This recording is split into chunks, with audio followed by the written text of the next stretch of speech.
శ్రీదేవి భాగవతం మొదటి స్కందం. మంగళమవుతుంది మీకు, అన్నిటా శుభమే జరుగుతుంది మీకు. సర్వే సర్వత్రా జయం, ఆయురారోగ్య ఐశ్వర్యాలతో తులతూగుతారు మీరు. ఈ దేవి భాగవత పురాణం చదివినవారు, చెప్పినవారు, విన్నవారు కూడా ధన్యులు అవుతారు. ముముక్షువులు మోక్షాన్ని, జిజ్ఞాసువులు జ్ఞానాన్ని పొందుతారు. అన్వేషకులు సత్యాన్ని గ్రహిస్తారు. రాజులకు విజయం లభిస్తుంది. కన్యలకు వివాహాలు జరుగుతాయి. నిరుద్యోగులకు కొలువు పొందుతారు. అన్ని రకాల కష్టాలు తొలగుతాయి.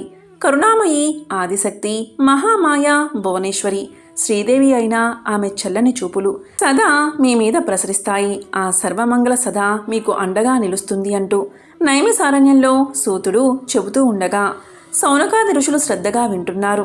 కలి దోషానికి భయపడిన మునులు కొందరు తమ నివాసానికి బ్రహ్మను ప్రార్థించగా బ్రహ్మవారికి ఒక మనోమయ చక్రాన్ని ప్రసాదించాడు. ఆ చక్రం యొక్క ఇరుసు ఎక్కడ పడితే అక్కడ ప్రాంతమంతా పుణ్యతీర్థం అవుతుందని, కలి అక్కడికి ప్రవేశించలేడని, ముళ్ళంతా అక్కడ ఉండవచ్చని చెప్పాడు బ్రహ్మ. మునులు ఆ చక్రం వెనకే వచ్చారు. ఆ చక్ర నేమిపడిన ప్రాంతానికి నైమిసం అనే పేరు వచ్చింది.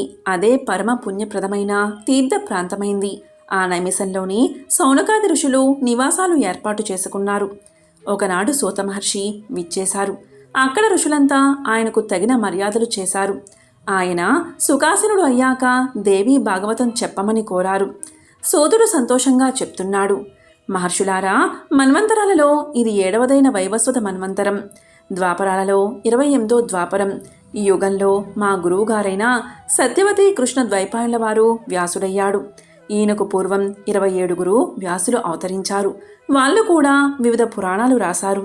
రాబోయే 29వ ద్వాపరంలో ద్రోణాచార్యుల వారి కొడుకైన అశ్వత్థామ వ్యాసుడవుతాడు. మా గురువుగారైన వ్యాసుల వారి కుమారుడు శకుడు. ఆ శుకుడు అడుగుతూ ఉంటే అత్యంత ఆదరంతో ఈ దేవి భాగవతాన్ని వినిపించాడు వ్యాసమహర్షి. ఆ పరాశక్తి పాదాలకు ప్రణమిల్లి శ్రీదేవి భాగవతాన్ని ఆరంభిస్తాను, వినండి అన్నారు సూతుడు. మహానుభావ సూతముని, శుకుడు వ్యాసులవారి కొడుకు అంటున్నావు కదా, ఏ భార్యకు జన్మించాడు? ఆయన ఆగర్భయోగి అంటారు కదా, అదెలా సాధ్యపడింది? ముందుగా ఆ విషయం చెప్పమని అడిగారు ఋషులు. శుకుడు అయోనిజుడు, ఏ స్త్రీ గర్భవాసాన జన్మించలేదు. అరణిలోంచి ఆవిర్భవించాడు. ఆ మహాత్ముని కథ వినండి అంటూ ఎత్తుకున్నాడు సూతుడు. శ్రీ శుకుడు. సరస్వతీ నదీ తీరాన్ని ఆనుకుని అత్యంత ప్రశాంతంగా ఉంది వ్యాసులవారి ఆశ్రమం. ఆ ఆశ్రమంలో ఒక పిచ్చుకల జంట ఉంది. ఆ జంట దగ్గర అప్పుడే గుడ్ల నుంచి బయటకు వచ్చిన పిల్లలున్నాయి. ఎర్రటి నోళ్లతో, కర్మపంకమంటని ముగ్ధ మోహనమైన ముఖాలతో చూడముచ్చటగా ఉన్నాయి ఆ పిల్లలు. రెక్కలు రాని ఈ పిల్లల కోసం తామే వెళ్ళి మేత తెచ్చాయి జంట పిచ్చుకలు. ఆ మేతను పదే పదే ఆ పిల్లల నోళ్లలో పెట్టాయి. ఎంతో ప్రేమగా తినిపించాయి.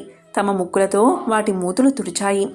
దగ్గరకు పొదువుకుని వాటి అందమైన ముఖాలను పదే పదే ముద్దులాడాయి. ఆ పిచ్చుకల జంట తమ సంతానం మీద ప్రదర్శిస్తున్న అనురాగాన్ని ఆశ్చర్యంగా చూశాడు వ్యాసుడు. ఆయన మనసులో ఎన్నెన్నో ఆలోచనలు చెలరేగాయి.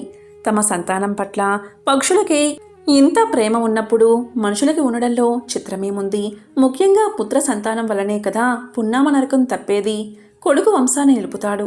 అర్జనాపరుడై తన వారిని ఆదుకుంటాడు. తల్లిదండ్రులకు వారి వృద్ధాప్యంలో ఎన్నో సేవలు చేస్తాడు. వాళ్ళు మరణిస్తే కర్మ చేస్తాడు. గైలో పిండం వేస్తాడు. నల్ల ఆబోతుని విడిచిపెడతాడు. అసలు కొడుకును కని లాలించడం కన్నా వేరే సుఖం లేదు. కొడుకుని గుండెలకు అద్దుకోవడం కన్నా వేరే హాయి లేదు.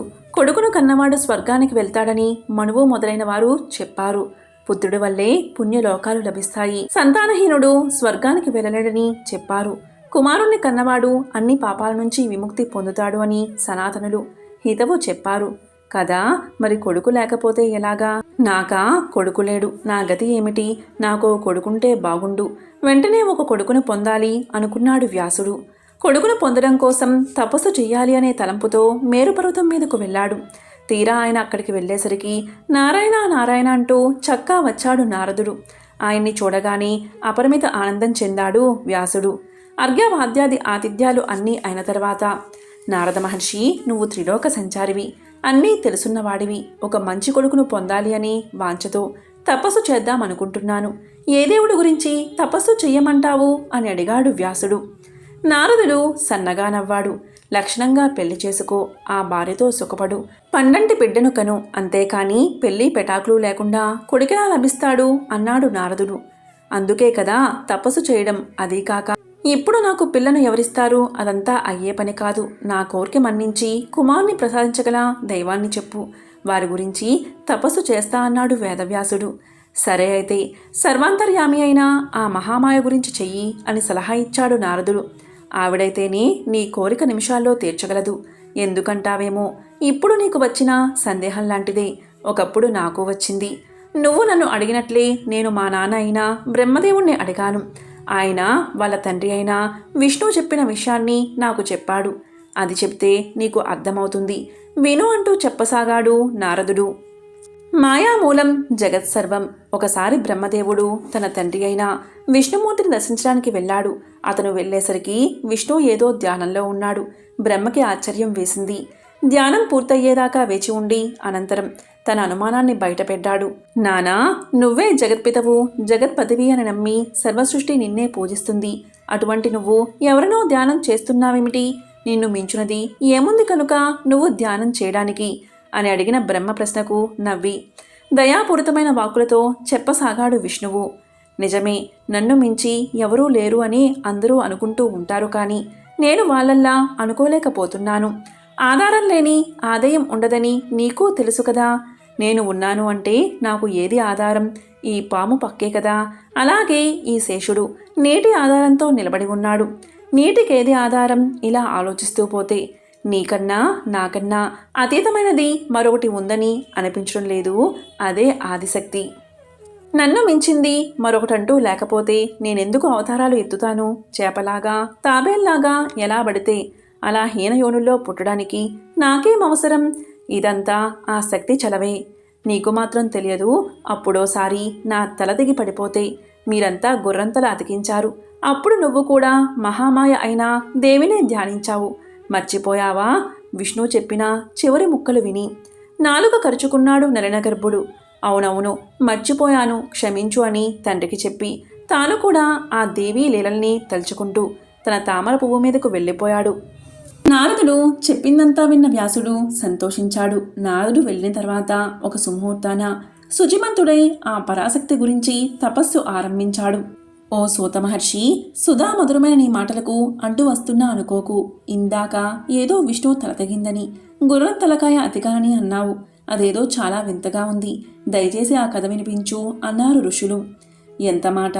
ఆ మహామాయ నా యందు అనుగ్రహించిన శక్తిని అనుసరించి మీరు వినాలి అనుకునేవి నాకు తెలిసినంతవరకు చెబుతాను. మీకు ఎప్పుడు ఏ సందేహం వచ్చినా మొహమాట పడకుండా అడిగేయండి. తద్వారా అనేక విషయాలు తెలుస్తాయి కూడాను, వినండి అంటూ సూతుడు చెప్పసాగాడు. ఈ విధంగా సూతుడు సౌనకాది మహాములకు దేవీ భాగవతాన్ని వివరిస్తున్నాడు. ఓం శ్రీ మాత్రే నమః.